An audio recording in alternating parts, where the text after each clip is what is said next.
কবি আর্যতীর্থের বিকর্ণ। যাজ্ঞসেনীর খুলছে শাড়ি, টানছে ধরে দুঃশাসন।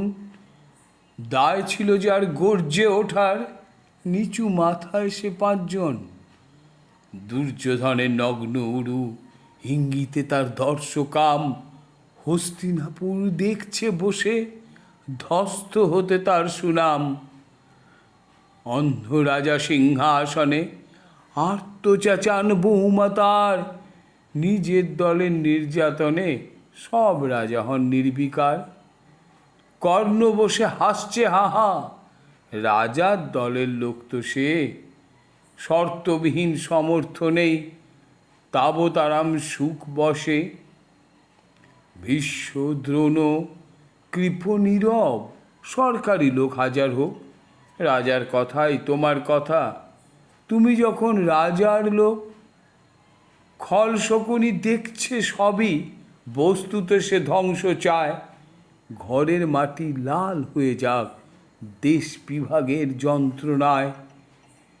সুশীল সভায় ঘটছে যখন রাজ অপরাধ জঘন্য, ঠিক তখনই তার বিরোধে চেঁচিয়ে ওঠেন বিকর্ণ। বিকর্ণ নন কেউ কেটা লোক, 100 ভাইয়ের একজনা।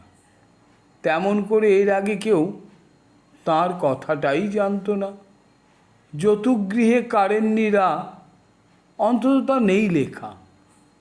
ভীমকে যখন বিষ খাওয়ালো, তখনও তার নেই দেখা।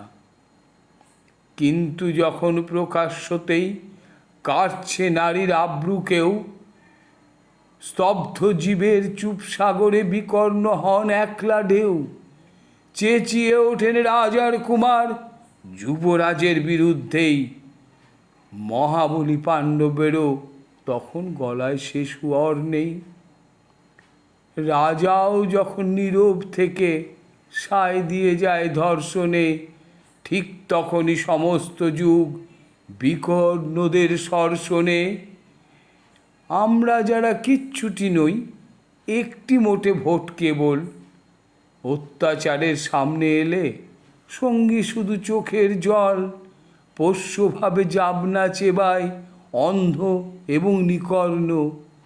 প্রার্থনা থাক আমরা যেন একবার হই বিকর্ণ। মরার আগে হতেই হবে রাজার সভায় বিকর্ণ।